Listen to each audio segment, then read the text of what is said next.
Good morning, everybody. My name is Doug Rhodes, Senior Managing Director here at PageGroup. Increasingly, our conversations with customers are not just about roles they need to fill today, but also about anticipating and trying to work out how to build the right workforce for tomorrow. With that in mind, we've been working closely with the Foresight Factory, looking at how the changing foresight of technology is impacting our world today and how this will impact the workforce moving forwards. We hope today will provide you with some future thinking, but also some practical thoughts that you can consider today. I'd like to invite Jason to introduce himself and tell you a little bit about himself. Thanks, Doug. Hi, everyone. I'm Jason Greenberg. I'm a consultant for global FTSE 100 companies. So a wide variety of different topics there. Perfect. Thank you, Jason. And certainly well qualified to take us through our topic today. In terms of setting a bit more on the background, we're in the midst of a massive upheaval in the UK job market. The rapidly evolving technological landscape is fundamentally shifting the nature of the jobs available and the underlying skills necessary to participate in the future workforce. In this webinar, we'll set out to outline some of the key emerging technologies and trends that will impact the future workplace. At PageGroup, we believe the evolving technological landscape is something to be excited about and embraced. It will transform the very nature of available jobs, forcing organisations to reprogram their thinking and processes to ensure they obtain the key skills that are integral to the continued development of their workforce.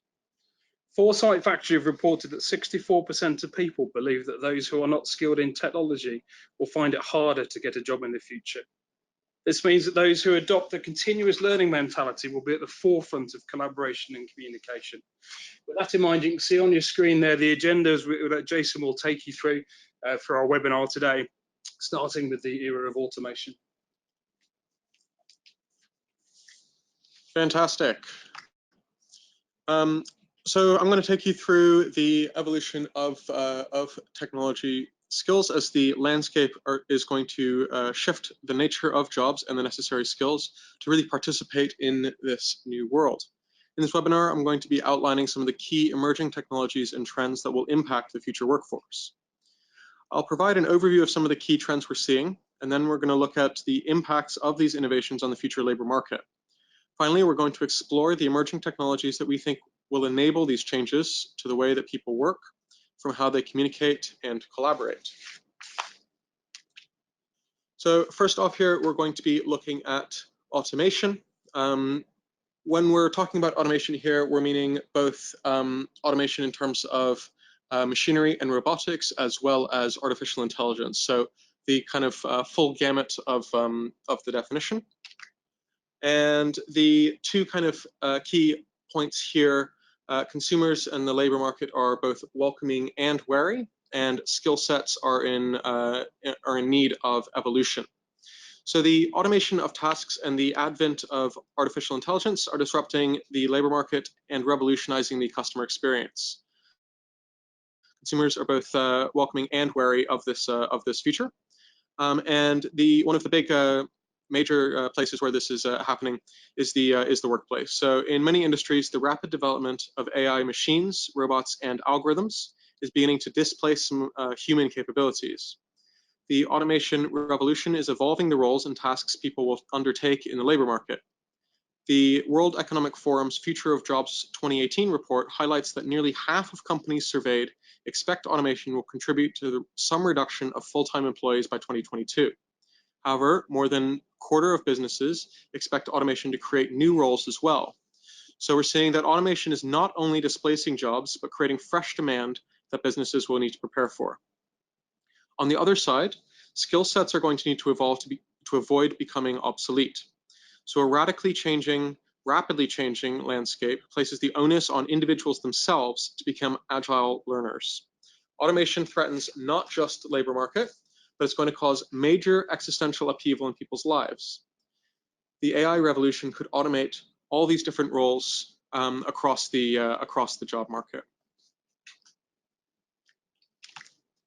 I'm going to open our poll up now.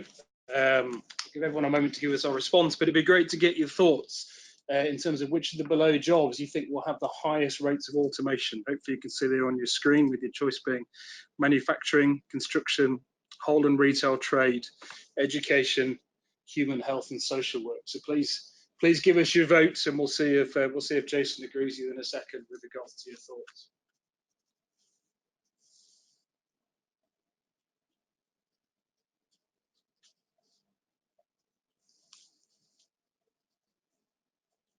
Keep your votes coming in. It looks like we're getting a clear winner.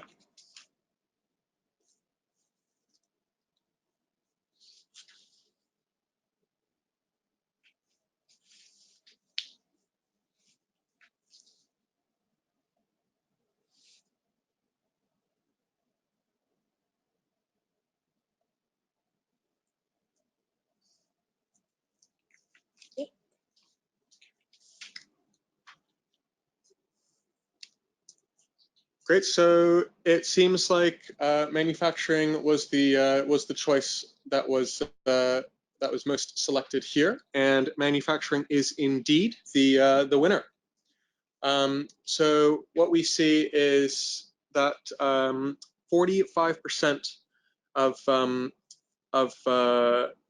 manufacturing jobs are likely to be taken by automation. Much less in fields such as education, and this is really tied to the skills necessary to complete these jobs. So with manufacturing, a lot of industry manufacturing is involved with very rote, repetitive skills. Indeed, manufacturing has been the kind of forefront of industrial automation since the 1750s. So it's pretty logical that this new wave of automation would keep pushing it further. Education, on the other hand, much harder to automate teachers, still very much in the kind of realm of science fiction, and we haven't really developed the processes necessary to really have a fluid conversation with machines that's meaningful for human beings. So good job everybody who voted for manufacturing there. Wholesale and retail trade, obviously second, very close second, and human health and social work and construction kind of tied roughly for third there. So a pretty good spread of different industries, all going to be impacted by automation in the next couple years. Okay, so now let's take a look at some of the changing perceptions of automation in the workplace. So it's likely that that some lower skilled jobs are going to be more immediately at risk from this driver. New technologies are increasingly posing a threat to higher skilled jobs as well. So I don't know if anybody's heard of this, but in McCann, Japan, they hired a automated editor for their advertising. You can find automated poetry bots on the internet. There are AI-driven storytelling machines. All sorts of areas that people previously thought were kind of safe from automation are being claimed by it. So really, you could kind of look at this as no job is truly safe in the long term, but some jobs are much more likely in the short term to be automated than others. So we see here that 64%, almost 2 in 3 consumers think that those who are not skilled in technology will find it harder to get a job in the future. And 53%, so over half of people, think that companies should prioritize employing humans over robots, even if it means they have to charge higher prices. So there's an awareness of the impact of automation, especially on the kind of fabric of society. The way our society is set up is that individuals have access to jobs over a long period of time. Without that consistent access, there will be some potential problems, maybe. And there's a clear knowledge that upskilling continuously, consistently, and in the right ways is an imperative if you want to have a job in the future.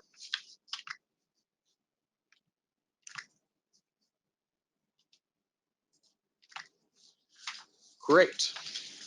Okay, so 3 kind of key implications here, and these are kind of set against the backdrop of a recent debate between Jack Ma, co-founder of Alibaba, and Elon Musk of Tesla, SpaceX, Neuralink fame. And so Jack Ma had a lot of optimism for the future. In a recent debate, he said, "I don't worry about jobs. Computers only have chips. Men have the heart." Elon Musk, a lot more pessimistic. He said that AI will make jobs kind of pointless. He pushed his point even further, saying probably the last jobs that will remain will be writing AI, and then eventually the AI will just write its own software. So he kind of sees a future without humans, at least in the job world, which is his professed reason for being so interested in brain-computer interfaces and the eventual transition of humans to kind of this transhumanist cyborg future, which he sees as is kind of necessary and likely. The final point here around saving time. So one key aspect of the labor-saving potential of automation is saving time.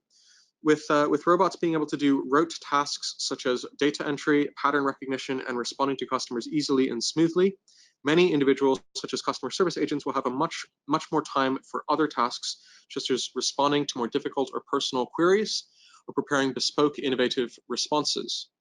Another aspect of saving time could rest with the 4-day work week. So some organizations, such as the Wellcome Trust in Houston, have already trialed this system and have seen good results. The 4-day work week has also been implemented in some Scandinavian companies as well. So a fairly novel idea of how to kind of use automation as a potential benefit for workers.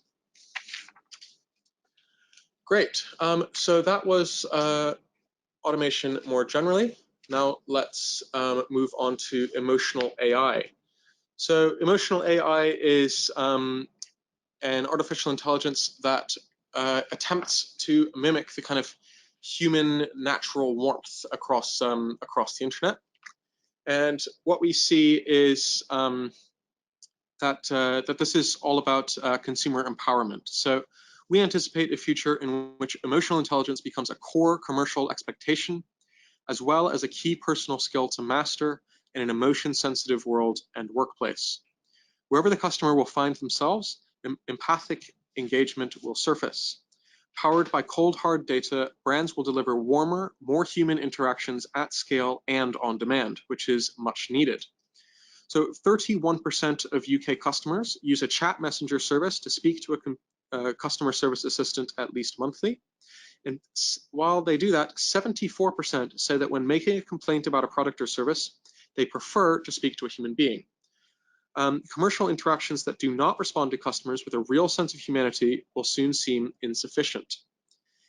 And so as AI and voice assistants improve the mimicry of human traits, people will aim to improve the skill of empathy. For some, a perception of a polarized society encourages an empathy-seeking mindset to better understand and engage with other people. In the world of business too, down-to-earth leadership is an essential skill to create open, efficient workplaces where profitable and interpersonal relationships can flourish. So the use of kind of human warmth can smooth channels with customers and employees alike, can make interactions a lot more authentic seeming, and while the ideal would be to hire humans at every stage, obviously there are huge cost-cutting efficiencies to consider. So a lot of companies are kind of making their bots seem more human as opposed to the other way around. So this is all to do with the changing definition of what service is. So historically, service has been a kind of unctuous and persevering individual who kind of waits on your every whim. Nowadays, convenience, speed are much more key, and we notice that a lot in our data when we look at millennial and Gen Z consumers. Convenience and speed are the #1 considerations. Having a kind of building a relationship or a rapport with individuals are much more baby boomer and Gen X desires. And so we've got two examples here which really kind of showcase this kind of thing. So one is this Gen Z mobile shopping app called Dote, which curates products from brands such as Sephora and The Gap. And they launched a new feature called Shopping Party in April 2019. And what this feature enables is basically a social media kind of experience around the purchase of different products. So intending to make the kind of purchasing experience a lot more warm, a lot more human, and a lot more fun for consumers. And so that's what they hope will set them apart from using something like ASOS or something else. And we also see that in August 2019, HBO, the US TV and film service, launched a new campaign and website called Recommended by Humans. This site showcases tweets and videos from fans recommending series and documentaries. So once again, this idea of kind of injecting human warmth into the equation to make the whole experience seem more authentic and more interesting. So we see at the same time that bots are becoming much more involved in curation and personalization, but their recommendations are often erroneous. Human input can lend an element of quality control to the process while algorithms cover the heavy lifting. And that's especially true in, for example, the Indian train service. So trains in India have been using this service called robotic process automation to handle the vast volume of customer questions, complaints, desire for refunds, etc. And when the bot can't answer a certain question, they turn it over to a human agent to take care of the more kind of complex necessities.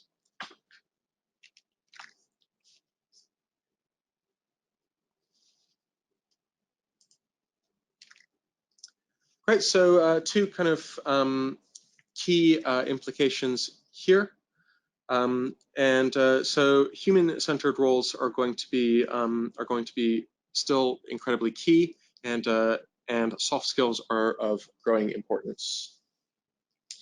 Certainly, we're seeing that with regards to conversations we're having with customers, Jason, whereby trying to get the balance between the augmentation of technology and human skills certainly seems to be a very key driver that we're seeing. Just like to mention as well, look, please feel free, we'll have some time for some questions at the end. So please feel free to submit them as you think of them as we go.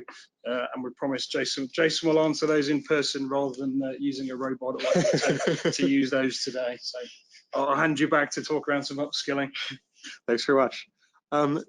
So upskilling is actually the linchpin of this whole presentation, actually. And so upskilling is kind of the answer to a lot of these questions.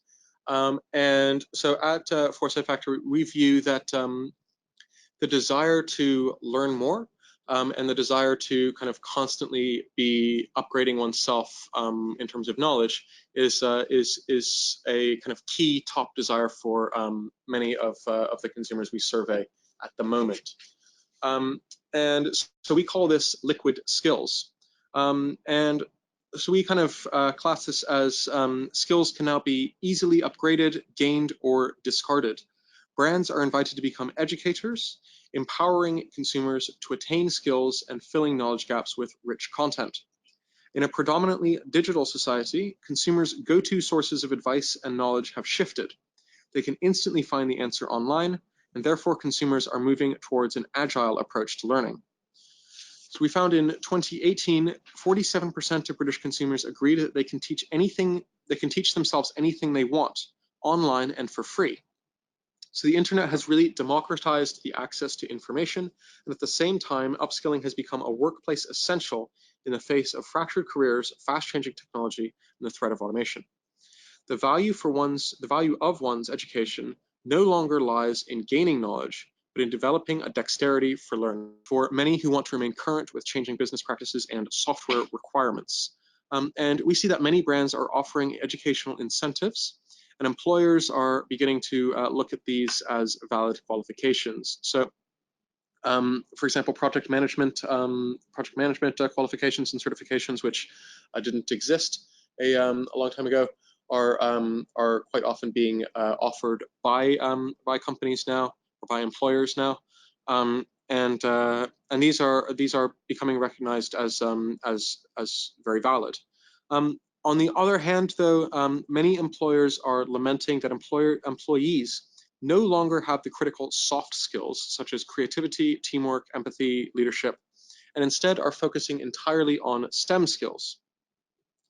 While these STEM skills are critically important, extra focus on these may result in less focus on these other areas. STEM skills are traditionally needed in jobs that require complicated problem solving, such as engineering or technology jobs, but more and more often these skills can be outsourced to machines, and softer skills such as teamwork or empathy are desired. So this was a big story about 3-4 years ago, where a number of big technology companies in the US were complaining that they had a huge pool of computer science graduates who didn't know how to talk to clients, didn't know how to work in a team, didn't really know how to write prose, and were quite difficult to deal with. And so they were urging their recruiters to hire a broader mixture of kind of liberal arts graduates, so history, English, philosophy, etc., as well as computer science and engineering majors, to kind of get that critical mixture correct. And then once in Microsoft or IBM or whoever, they would then teach these either soft skills or STEM skills to one or the other group to ensure that they had well-rounded individuals who were capable of both complex problem solving and relating with other human beings on an empathetic scale. So what this really means is that we have 3 kind of key implications here. The first one is around emotional intelligence. So this is now verging on becoming a CSR requirement for brands. Knowing a customer's personality can help avoid potentially fractious situations and supply a smooth path to purchase. Those that offer an open door policy towards mental well-being within their offices and headquarters, offer wellness benefits, and promote flexible working around employee lifestyles while feel in step with the times. So this is about recognizing the emotional and empathetic needs of employees and customers, and really focusing on well-being and flexibility to assist them there. The next implication is around training empathy. So brands should offer emotional intelligence coaching for businesses and employees alike. There are now several services that do this in line with the increasing value placed on emotional quotient, EQ. So this was a kind of alternative to IQ developed a couple years ago. For many, it is seen as a trait which will keep humans ahead of AI in the job market. And furthermore, the advent of pervasive technology is helping brands to become more human and empathetic.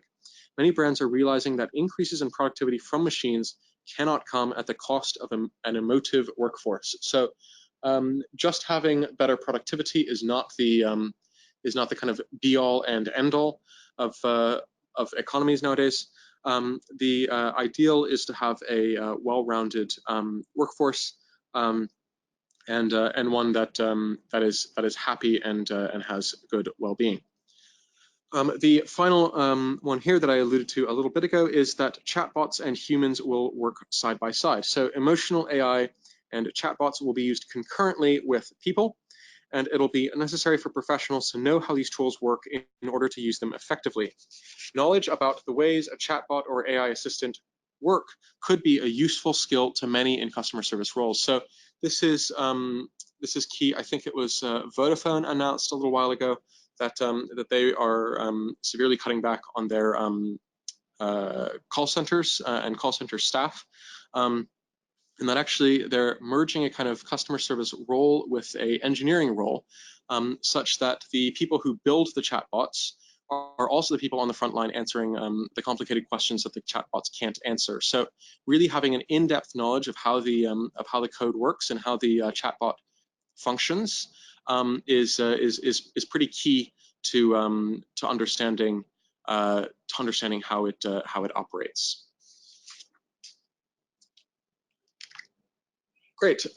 So those first couple there are much more rooted in the present. This next couple are kind of more speculative about the future. So we're going to start off here with the speculative ones on augmented reality. And so augmented reality, actually, as a term, has been a little bit more sidelined in favor of this other term, extended reality. So there are kind of three things of how we experience customized reality. One is that we have more control over how we experience it. The second is that reality itself becomes a spectrum from the kind of pure entertainment or immersive services of VR, all the way through to adding maybe a few overlaid tags onto things in AR and mixed reality. And we project at Foresight Factory. We do a lot of data projections and forecasts, and we have projected by 2022, 45% of GB consumers will have a VR headset. So we're projecting that in the next only 3 years, we're going to see a huge leap in what these devices are capable of doing. And the cost of them has already dropped fairly immensely over the last couple of years, but we project that to come down a little bit more. And so this is really important in the context of jobs in the future of work, and especially so in the context of using these to overlay additional information onto complicated tasks. So we really note that that AR apps that help shoppers preview purchases hold a particular appeal for consumers at the moment. In 2017, 54% of consumers were interested in an AR app that could show how products look in the home. These headsets and this kind of proposition will be key for training new workers in engineering, aerospace, manufacturing, other tech-related professions. Will likely use some kind of extended reality device to manipulate digital objects without having to commit to real-world models. So, especially important in the context of aerospace and engineering, you absolutely do not want to make a mistake on a real plane. So doing tests on digital objects much safer for everybody involved. Two other really key parts of this. One is remote training, and the other is remote collaboration. And so what we see is that AR and VR headsets can enable employees to be trained without needing to be physically present in a location. So digital objects can be manipulated much more easily than physical ones, enabling employees to experiment more with how new practices and new technologies might work. So this is especially useful in circumstances where some employees may be in one location and they need to do some kind of training in another location, potentially across the world. And this connects in quite well with remote collaboration. So employees will also be able to collaborate more easily across space as well. Geographic barriers may be removed as individuals find themselves able to work on the same projects and communicate effectively across large distances. So really important here is the idea of collaboration across the world, and Microsoft, with their latest suite of I think it was Surface 2 products, have really played in revolve around location-independent talent, the requirement of new skills to be able to operate digital objects, to be able to manipulate digital machines, and a thriving visual culture. So the skills, the kind of artistic skills of graphic design, product design, industrial design, etc., which were previously kind of fairly specific, are becoming a lot more valuable in the context of extended reality. But the advent of commercially available and viable augmented reality machines means that developers can leverage AR and depth sensor technology, and those developers that can do this are going to be in high demand. So integration with AI tools will also impact the skills necessary to engage with customized reality, with smart algorithms dictating what you see and when. Mixed reality devices such as the HoloLens 2 will enable the addition of digital tags on objects and new ways of manipulating digital objects in 3D. Learning how to use this type of technology will be critically important for employees, and employers may want to offer training and make sure their workforce is up to speed. Employees will be expected to be able to learn skills fluidly and quickly, so very much tied into this liquid skills idea. And these skills will range from knowledge of how to fix various things, such as the programs on a computer, to learning entirely new programming languages on sites such as Khan Academy or Coursera, which offer these kind of courses, which are extremely cheap, if not free. So what's really key here is that while these new technologies are coming to improve our lives, improve the ability with which we can work, it'll come at the cost of needing to learn how to use these new tools. And the rate at which technology is changing is absolutely enormous. So once you learn a new JavaScript package, for example, there's a new one every 6 months.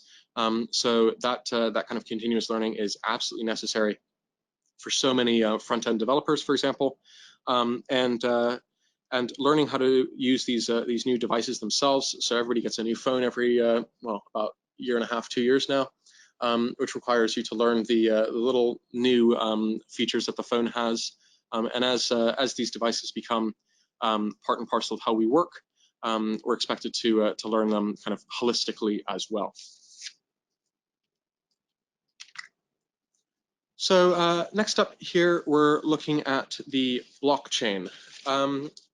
Now, blockchain is quite a complicated piece of technology, actually. And so for those who don't know what it does and how it works, it's quite often referred to as a decentralized ledger. And so what it was first created for was the creation of basically a new currency called Bitcoin, which I'm sure everybody has heard of. And this was created by this very mysterious fellow called Satoshi Nakamoto quite a while ago.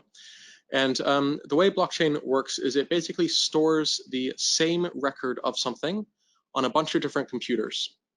And so when something is changed on one of the computers, it isn't necessarily changed on all of them. And what that means is that you have a permanent record and a permanent history of the record that stretches back to when the first iteration was made. And it has completes these changes by a kind of voting system in which a bunch of computers kind of compete to solve a very complicated equation. And the one that does it first adds its next block in the chain. So it's really a chain of different additions to a certain thing over time, and that creates an immutable ledger of what's happened before, and enables a lot of really useful processes. So the ones that are important in this context have to do with hiring processes, efficiency, and transparency. So really, I think the most kind of life-changing or groundbreaking thing potentially is how blockchain is going to intersect with the gig economy, especially in the context of smart contracts. So what we've seen is that blockchain has a kind of a very simple promise at its core, which is basically that there are new ways to be certain of things. There are new ways to store information, to react when something happens, authenticate processes, and do it all much more securely than ever before. it's very hard to hack and manipulate blockchain ledgers because the information is stored on a number of different machines. Just hacking one of the computers is not going to change it, and hacking all of them is pretty much impossible. So very hard to manipulate information there. And what we see is that blockchain applications will continue to grow as widespread use of the technology reaches more sectors and markets. Already, some governments are using the technology, including China recently announcing the use of a new cryptocurrency. Facebook announced Libra a little while ago. Libra is not doing super well right now, but could bounce back eventually. Some individual coins and tokens may be a fad, but the underlying technology of blockchain is likely to have longevity. And so in the context of gig economy workers, what we're expecting to see is that these contracts that they're on are going to be held by a third party, and they're going to be immutable, so that that brands that previously might have or employers that might have tried to take advantage of their workers, or workers that have tried to take advantage of their employers by manipulating a contract here or there, or trying to enter into more vague agreements, that's not going to be possible anymore with blockchain contracts.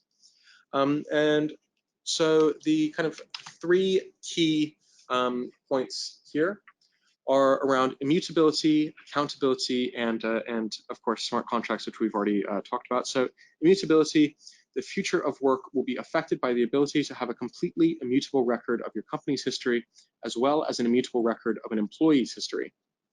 Prospective employees will be able to see companies how they really are, and reputation will become an even more essential attribute in attracting talent. Now, for accountability, employers will be held to a higher level of accountability for their actions, as blockchain platforms are transparent by design. It's going to be a lot harder to hide past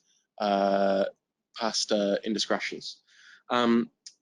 This transparency will also be true of other hiring areas, such as diversity and discrimination. So while some companies in the past have been able to kind of sweep things under the rug, that's going to be a lot less possible in the context of a blockchain-driven world.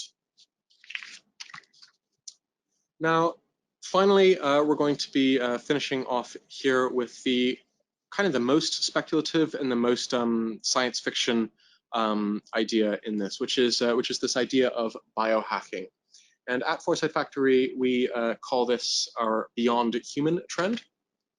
And this is really around two kind of key things. One is using chemicals effectively to make one smarter or focus more or think faster, etc. And actually, in a lot of universities right now, there's a big Adderall epidemic with study drugs being abused and used to kind of cram or focus on studying late into the night and for ungodly amount of hours. But what this is really about is the notion that there are no real physical or natural limits to our abilities anymore. So early momentum has been building behind the view that the human form has few limitations, and that the human form has limitations, and that we should augment it to fundamentally enhance performance. So we can kind of go past our biology and really become better in various ways. To improve the capacity of the human body. In order to compete with the computing power of machines, some humans will need to augment or upgrade their bodies. So quite a distinctive vision of the future from Elon there. And what we see is this is already becoming a reality, at least in a kind of prototype level, with the advent of these brain-computer interfaces. So in April 2018, researchers at MIT announced that they had developed a wearable that can transcribe words a user speaks internally but not out loud, named Alter Ego. The wearable device is paired with a computing system. Electrodes pick up neuromuscular signals in the jaw and face that are triggered by internal verbalizations. The The machine learning system then receives these signals and has been trained to correlate them with particular words. The device also includes bone conduction headphones, which transmit the vibrations of the internal verbalizations into the inner ear, making information available to the user. Therefore, the user can pose questions to alter ego in an undetectable manner and receive answers back via the headphones. The researchers say that their motivation was to build an intelligence augmentation device that melds human and machine. So they're not the only ones doing this. Elon Musk's Neuralink had an announcement over the summer in which they kind of announced their current breakthrough, which is going to be very important for, I think, sufferers of Parkinson's.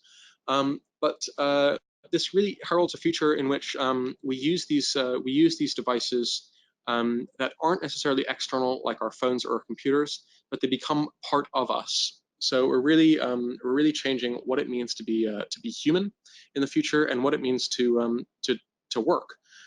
There's a Japanese company called Cyberdyne, which uses a prosthetic exoskeleton to help warehouse workers and warehouse staff really be able to lift heavy objects and deal with the kind of bodily stresses that those have.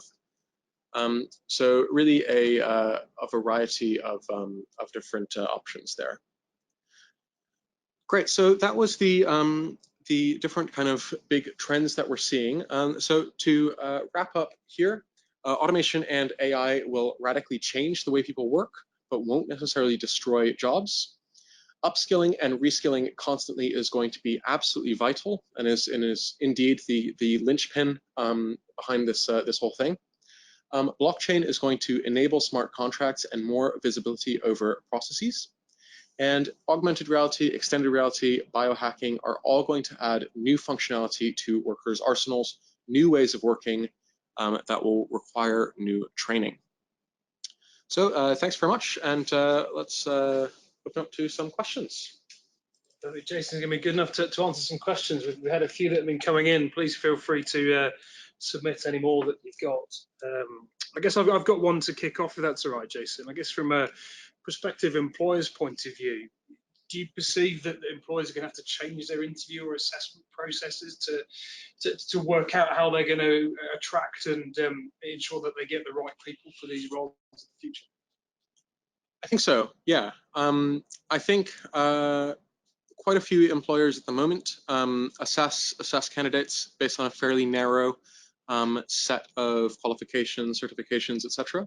And I think a lot of employers are losing out on very valid candidates based on a focus on solely STEM skills or solely soft skills without kind of looking at a holistic combination of both. So I think, I mean, with the advent of ledgers and records such as a blockchain-derived history, I think employers and employees are going to have a lot more scope to investigate a more complete picture of each other, and that'll drive a lot of changes in the hiring process. Great, thank you. And do you think our sort of education system is adapting quickly enough to prepare people for the future world of work? I think it's trying. The UK government especially has been putting out a lot of messaging around the current education system and how that needs to change to get with the times.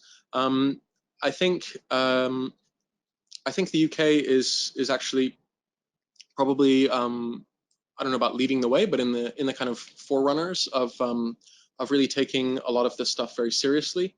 And making some pretty big strides towards it. So I know the British like to disparage their education system a lot, but actually education in pretty much any country is thought of fairly poorly by those who go through it, and the UK education system has a lot of positives, and I think the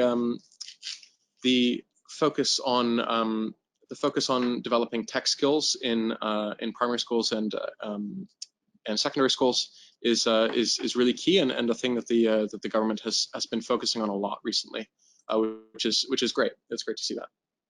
It's good to hear. Good to hear that that it started to catch up. It links to another question here that's been sent in, which is around: do we believe that people can actually teach themselves softer skills online? Clearly, technical skills you can upskill yourself, but can softer skills be self-taught online as well? That's a great question. I think softer skills can be practiced. Maybe taught might be more difficult, but I think everybody inherently has a lot of these softer skills, and it's really just a problem of bringing them out and bringing them to the fore. And I think that that requires experience, and I think that requires a lot of patience on the part of the subject, the person trying to develop these softer skills. And I think, though, that that the preponderance of quite isolating technology might make this even more difficult for some individuals. So a lot of people are isolating themselves with technology, and therefore the development of those softer skills might be more difficult. But I think a lot of people are embracing the connectivity and the ability to really empathize with other people that technology brings, and that's going to be a big driver in the development of these skills. Thank you. And that makes another question here. Do we think that artificial intelligence will evolve to a point that it can move into emotional intelligence over time? So a lot of brands do think so. There are a couple brands that that are really trying to break down the barriers between break down the perception barriers between bot and human, and are trying to develop AIs and algorithms that mimic emotional intelligence as closely as they can. I mean, it's a kind of deeper philosophical question about whether that's ever actually possible to for AI to have consciousness. But I think the mimicry at the moment is very crude, but it's advancing at such a fast rate, and I'm sure in the next decade or two, there are going to be bots out there that are completely indistinguishable from humans. A large part of this is also within language and natural language processing. So at the moment, natural language processing is not great. Bots generally have a hard time understanding what people type into chat boxes if they're not phrased in very specific ways.